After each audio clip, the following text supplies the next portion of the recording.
안녕하세요. 반갑습니다. 제가 회사의 CEO이긴 한데요. 무대를 되게 싫어하거든요. 그래서 저희 회사에 쇼룸이 있는데 거기 단상이 조그만 게 있었는데 그걸 제가 치워버렸습니다. 그래서 되도록이면 좀 앉아서 미팅룸에서 좀 하는 걸 좋아하는데 어쨌든 제가 올해 1월부터 청년부에서 이제 기도를 이제 같이 드리게 됐고 그래서 순탄하게 지내다가 갑자기 목사님 분들이랑 여기 위원회 분들이 이 한번 얘기를 해달라고 해서 사실은 정말 저한테는 정말 위기로 느꼈고요. 이거를 도대체 어떻게 해야 되나. 그래서 많이 좀 고민은 했는데 제가 직장 생활 하면서 느꼈던 건 우리가 왜 직장 생활을 하냐라는 것부터 좀 생각을 해보게 됐습니다.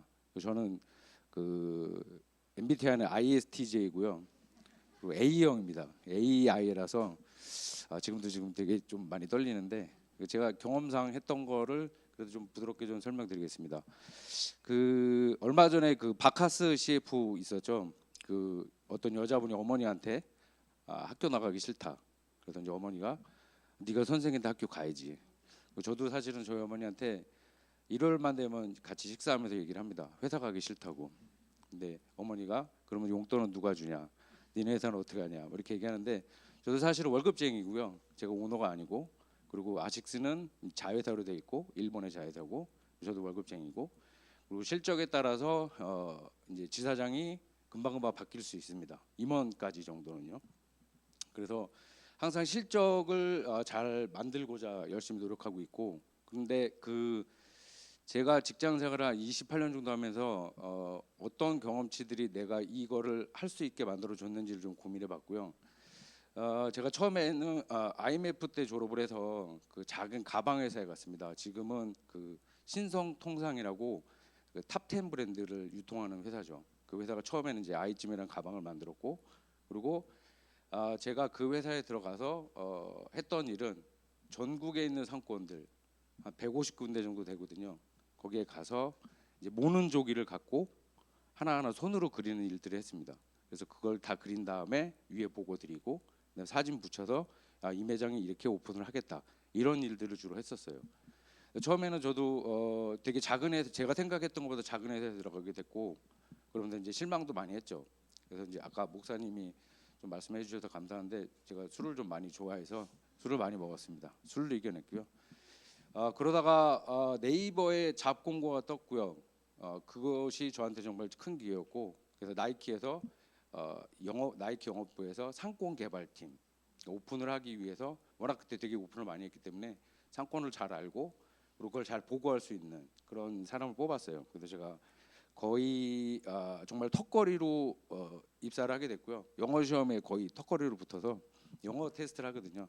그래서 붙었고 나이키에 들어갔을 때 제가 한 3개월 정도는 되게 충격에 많이 휩싸여 있었어요. 그러니까 첫째는 글로벌에서 주는 데이터들, 그다음 PPT, 엑셀 자료들, 그다음에 마케팅의 디렉션, 그다음에 프로덕트에 대한 관련된 자료들. 그걸 보면서 제가 대학교 때도 그래도 유통 쪽을 가기 위해서 공부도 좀 했고, 그리고 강의도 듣고, 그리고 3년 동안 또 작은 회사지만 유통업계에 있었고, 이 사람들은 좀 다른 일들을 하는 거라는 생각을 했습니다. 그래서 여기서부터 제 스펙을 쌓아가기 시작했다고 생각을 하고요. 여기 계신 분들도 직장 들어가기 전에 스펙들을 많이 쌓으시잖아요. 뭐 자격증도 따고 언어도 배우고 그다음에 인턴 활동도 하시고 하는데 근데 과연 직장에 들어갔을 때 스펙은 어떻게 쌓느냐에 대한 얘기를 드리고 싶은 겁니다. 그래서 PPT를 한국에서 170명 중에서 제일 잘하는 친구가 있었어요.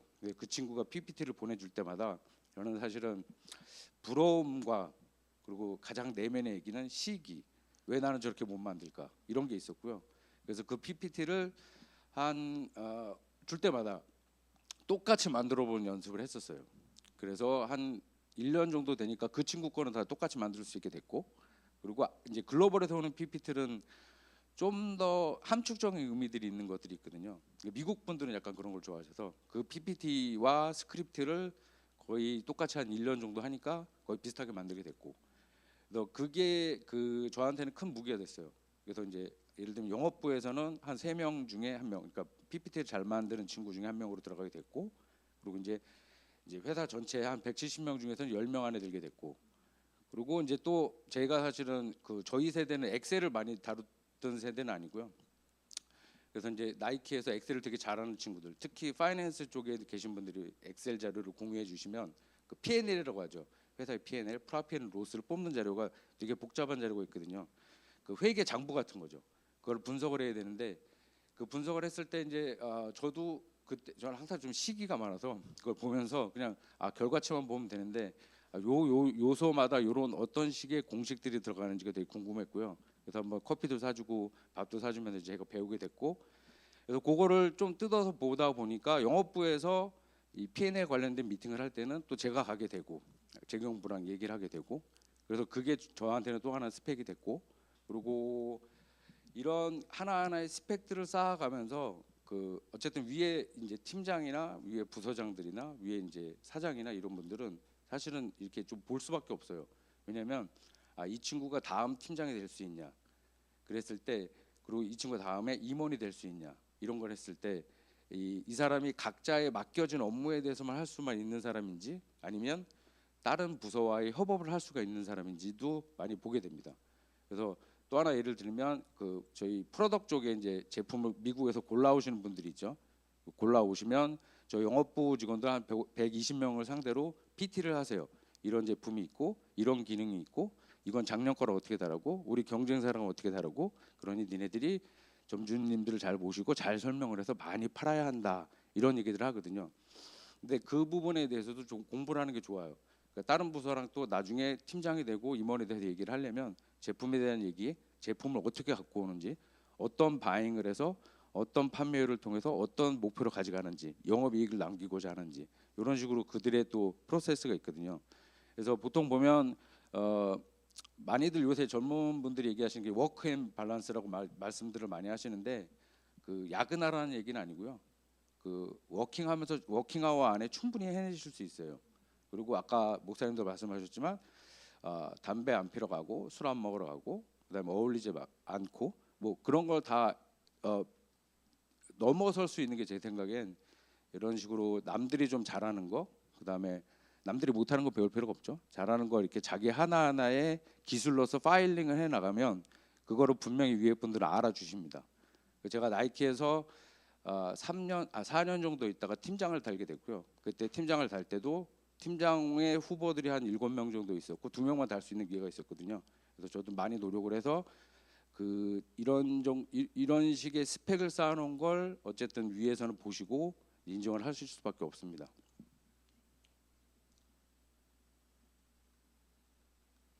제가 그 브랜드를 한 7군데 다녔고요. 처음에 이제 아까 말씀드렸던 아이찜 다녔고, 그다음에 이제 정말 좋은 기회로 나이키에 들어가서 한 7년 정도 근무를 했고, 그다음에 푸마에 가서 그 푸마가 그 직진출할 때 새로 세팅을 할 때 3년 정도 근무를 했고, 그다음에 언더아머에서 1년 반 정도 근무했고, 그다음에 인터스포츠라는 데가 있었습니다. 인터스포츠는 유럽계 멀티 스포츠인데 LF에서 한번 진행을 했었고 거기 한 3년 정도 있었고, 그다음에 네파에 들어갔습니다. 네파에 그때 그 영업 팀장으로 들어갔고요. 영업 팀장으로 들어가서 상황 파악을 좀 다 해보고 잘하는 분들의 잘하는 것들을 좀 더 배우고 제 것으로 만들면서 또 인정을 받아서 네파 안에서 임원을 달게 됐고, 그리고 네파에서 근무하다가 이제 아식스로 들어가게 됐죠. 아식스는 좀 더 드라마틱했고요. 아식스를 제가 21년도 12월에 들어갔는데 22년도 4월에 지사장으로 다시 프로모션이 됐거든요. 그러니까 그 당시에 계셨던 지사장님은 영업 환경에 대해서 굉장히 모르는 상태였어요.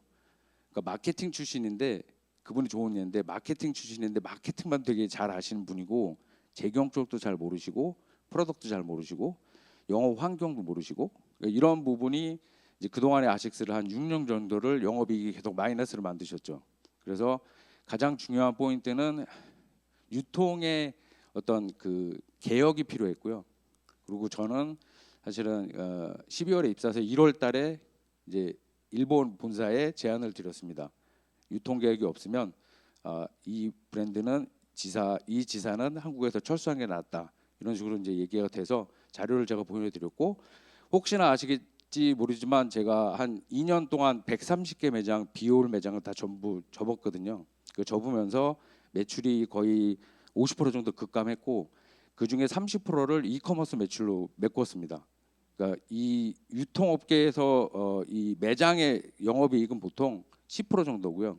이커머스는 들어가는 비용이 상대적으로 적어요. 이커머스는 영업이익이 한 25%에서 30%까지 갑니다.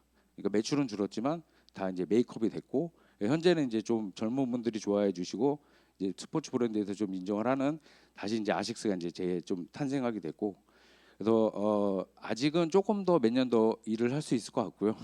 영업이익이 잘 나오기 때문에 그 지금도 저는 그 유튜브라든가 어떤 기업인들 그 이제 어떻게 하면 잘하는지 어떻게 기업을 이끌어가는지를 좀 보고 있는데 거기에서 좀 어떤 부분은 한 5분 있다가 바로 끊어버립니다. 예를 들면 개념적인 얘기만 해주신 분들이 있거든요. 그런 분들은 솔직히 마음에 와닿지 않고요. 그리고 실제적인 얘기들을 해주시는 분들, 좀 사례를 들어서 얘기해 주시는 분들은 제가 좀 듣고 있고요. 그거를 임원들이랑 팀장들이랑 다 같이 공유를 하고 있고 그게 많이 도움이 됩니다. 그래서 제가 마지막으로 말씀드릴 수 있는 거는 어떤 그 잘 못하는 게 직장에서 발견이 되면 그거를 그냥 물리치지 마시고 개발할 수 있다고 생각을 하시고 잘하는 분의 거를 내 것으로 만드는 거. 그래서 하나하나 쌓아가는 거. 그러면 그게 직장 생활하는 데는 도움이 될 거고 그거를 잘하면 당연히 진급도 빠르게 되고 그리고 월급도 많이 받게 되고 그게 직장 생활하는 목적이잖아요. 저희가 뭐 직장에 봉사하러 가는 건 아니니까 그거에 좀 더 집중을 하시면 괜찮을 것 같습니다. 여기까지 하겠습니다. 감사합니다.